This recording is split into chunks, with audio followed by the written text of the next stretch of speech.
مشہور ہے لوگوں میں کہ 12 ربیع الاول حضور صلی اللہ علیہ وسلم کی ولادت کی تاریخ ہے، اس دن حضور صلی اللہ علیہ وسلم صبح صبح پیدا ہوئے تھے، لیکن یہ بات یقینی نہیں ہے، کیونکہ یہ بات حضور صلی اللہ علیہ وسلم کے زمانے میں بھی معروف نہیں تھی، نہ حضور نے کسی سے بتائی ہے۔ کسی بھی حدیث میں حضور صلی اللہ علیہ وسلم نے نہیں بتایا ہے کہ میں اس تاریخ میں پیدا ہوا ہوں۔ تاریخ، ڈیٹ، ربیع الاول کا مہینہ معلوم تھا، اس میں ڈاؤٹ نہیں ہے، تاریخ کیا تھی وہ معلوم نہیں، کیونکہ اس زمانے میں تاریخ لکھی نہیں جاتی تھی، اس کی تاریخوں کو، ڈیٹ کو لکھنے کا اہتمام نہیں ہوا کرتا تھا، صرف بڑے واقعے سے جوڑ کر سال گنے جاتے تھے۔ عام الفیل جو ہاتھیوں والا واقعہ تھا، مکے میں ہاتھی کا جو قافلہ آیا تھا، اس کے اوپر پھر اللہ نے سزا کے طور پر جو کعبے کو ڈھانے کے لیے آیا تھا، اللہ نے اوپر سے پتھر برسائے تھے اور ان کو ہلاک کر دیا تھا، اس واقعے کے سال کے اندر حضور صلی اللہ علیہ وسلم کی ولادت ہوئی تھی، اسی سے سال جوڑے جاتے تھے، یہاں تک کہ ہجرت کا سال شروع ہوا۔ تو مہینہ تو معلوم تھا لیکن تاریخ معلوم نہیں تھی، نہ صحابہ میں سے کسی سے روایت ملتی ہے کہ انہوں نے کہا ہو کہ حضور صلی اللہ علیہ وسلم کی پیدائش اس دن ہوئی ہے۔ ہاں، صحیح ترین حدیثوں میں یہ بات آئی ہے، بخاری وغیرہ میں، کہ حضور کی ولادت دوشنبے کے دن ہوئی ہے، منڈے کے دن، یوم الاثنین اس کو عربی میں کہا جاتا ہے، اس دن ہوئی ہے۔ اب ایک بڑے مورخ ہیں تابعین، محمد ابن اسحاق، جنہوں نے سیرت پر ایک کتاب لکھی ہے، انہوں نے یہ رائے دی، اپنا اوپینین دیا کہ 12 ربیع الاول کی تاریخ تھی جس دن حضور صلی اللہ علیہ وسلم پیدا ہوئے۔ یہ ان کا اپنا اوپینین ہے، لیکن اس کے علاوہ دوسرے بہت سارے اوپینینس ہیں جو حضور صلی اللہ علیہ وسلم کی ولادت کے ڈیٹ کے بارے میں ہیں۔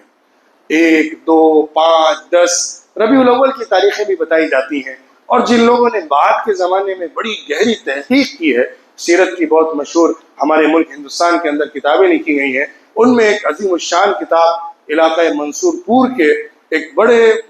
مصنف اور سیرت نگار ہیں علامہ سید سلمان منصور پوری رحمۃ اللہ علیہ، انہوں نے جو کتاب لکھی ہے رحمت للعالمین کے نام سے، انہوں نے بڑی تحقیق کے ساتھ اس بات کو لکھا ہے کہ حضور اکرم صلی اللہ علیہ وسلم کی جو ولادت ہوئی ہے وہ دوشنبے کے دن ہوئی ہے، اور دوشنبے کے دن جس حساب سے تاریخ نظر آتی ہے نکالنے پر، وہ 9 ربیع الاول کی ہے۔ 12 ربیع الاول کی تاریخ ان کے اعتبار سے ولادت کی نہیں ہو سکتی۔ ایک مصر کے بہت بڑے ریاضی داں ہیں، بہت مشہور و معروف سیرت نگار ہیں، محمود پاشا، انہوں نے اپنی بہت گہری تحقیق پیش کی ہے کہ جس میں انہوں نے یہ بات رکھی ہے کہ دوشنبے کا دن، یوم الاثنین، جو پیر کا دن ہوتا ہے، اگر اس کو لیں ہم اور اس کی بنیاد پر پورے سال جو 671 عیسوی کا سال ہے، اگر اس پہ ریسرچ کریں کہ اگر سارے مہینے 30 دن کے چاند کے تھے، سارے مہینے 29 دن کے تھے، آدھے 29 کے آدھے 30 کے تھے، اس میں جتنا بھی چینجز کریں 12 ربیع الاول دوشنبے کے دن نہیں آتی۔ یہ ان کی اپنی تحقیق ہے، اس بنیاد پر ان کی بھی رائے یہ ہے کہ 12 ربیع الاول کو ولادت کی تاریخ یقینی طور پر کہنا بالکل صحیح نہیں ہے۔ ہمارے ملک کے اندر ایک بہت بڑے سیرت نگار ہیں جنہوں نے سیرت النبی کی کتاب لکھی ہے، علامہ شبلی نعمانی رحمۃ اللہ علیہ، انہوں نے بھی اسی بات کو پیش کیا ہے کہ حضور صلی اللہ علیہ وسلم کی جو ولادت ہے وہ 9 ربیع الاول کی ہے، تحقیق اسی کو کہتی ہے۔ بہرحال 12 ربیع الاول کی تاریخ بھی بعض لوگوں کی رائے کے مطابق ہے، 8، 9 کی تاریخ بھی بہت سارے لوگوں کی تحقیق جو بہت ڈیپ ریسرچ ہے اس کے مطابق ہے، تاریخ کوئی اور بھی ہو سکتی ہے، وہ موضوع بحث نہیں ہے۔ یقیناً حضور صلی اللہ علیہ وسلم کی ولادت کی تاریخ جو بھی رہی ہو، وہ تاریخ بڑی مبارک اور اس تاریخ میں بڑی برکت دنیا کو ملی ہے، لیکن اس تاریخ کے اندر ہمیں کیا کرنا ہے اور آپ کو کیا کرنا ہے، اس کو سمجھنے کے لیے ہمیں رسول اللہ صلی اللہ علیہ وسلم کو دیکھنا ہوگا، ان کے صحابہ کو دیکھنا ہوگا، ان کے تابعین کو دیکھنا ہوگا، علماء اور ائمہ مجتہدین کو دیکھنا ہوگا کہ انہوں نے ہمیں کیا نمونہ دیا ہے۔ اس نمونے کو اگر ہم لیں گے، اس نمونے کے مطابق کام کریں گے، تب تو ہم دین پر چلنے والے ہوں گے۔ اگر اس نمونے کو چھوڑ کر ہم اپنی طرف سے چیزیں بنائیں گے، اپنی طرف سے چیزیں رائج کریں گے، نئے طریقے پر دین کو پیش کریں گے، تو پھر ہم حضور صلی اللہ علیہ وسلم کی نسبت صحیح نہیں کر رہے ہیں، حضور کی طرف اپنا تعلق صحیح ظاہر نہیں کر رہے ہیں، بلکہ حضور سے ہم تعلق توڑ رہے ہیں، کیونکہ حضور نے یہ فرمایا کہ مجھ سے سب سے قریب وہ ہے جو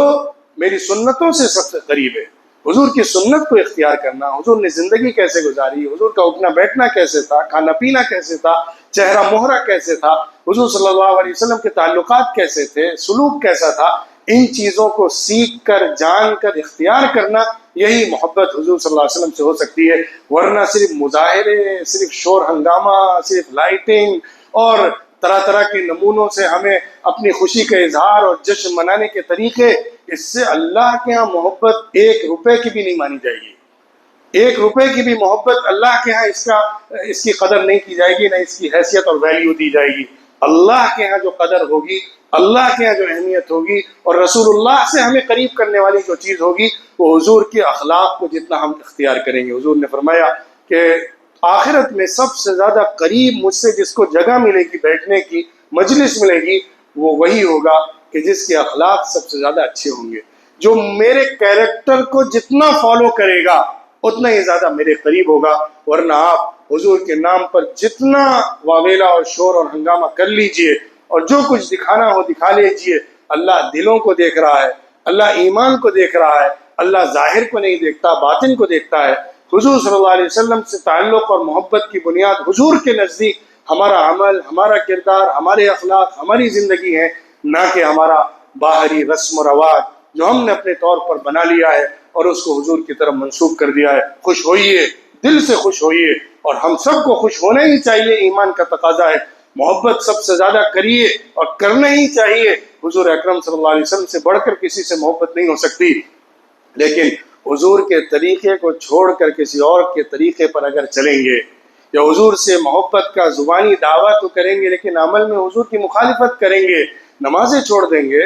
مسجد کا اہتمام نہیں کریں گے اور فرائض کو ترک کر دیں گے، واجبات کا اہتمام نہیں ہوگا، لیکن ریلیاں اور جشن اور شور ہنگامے اسی پر پوری توانائی خرچ ہوگی، تو حضور ہم سے نظریں ہٹا لیں گے، چہرہ موڑ لیں گے کہ میں نے کہا تھا کہ نماز فرض ہے، میں نے کہا تھا کہ عبادتیں ہیں، میں نے کہا تھا کہ تمہارے اوپر فرائض ہے، حرام مت کھانا، سود مت کھانا، جھوٹ مت بولنا، غیبت مت کرنا، دوسروں کے ٹانگیں مت کھینچنا، دوسروں پر زیادتی مت کرنا، ہم سب کر رہے ہیں، اور اس کے بعد ایک آدھ دن منا کر ہم سمجھتے ہیں کہ حضور صلی اللہ علیہ وسلم کی محبت کا ہم نے حق ادا کر دیا۔ حضور ہماری محبت کو ہمارے منہ پر مار دیں گے،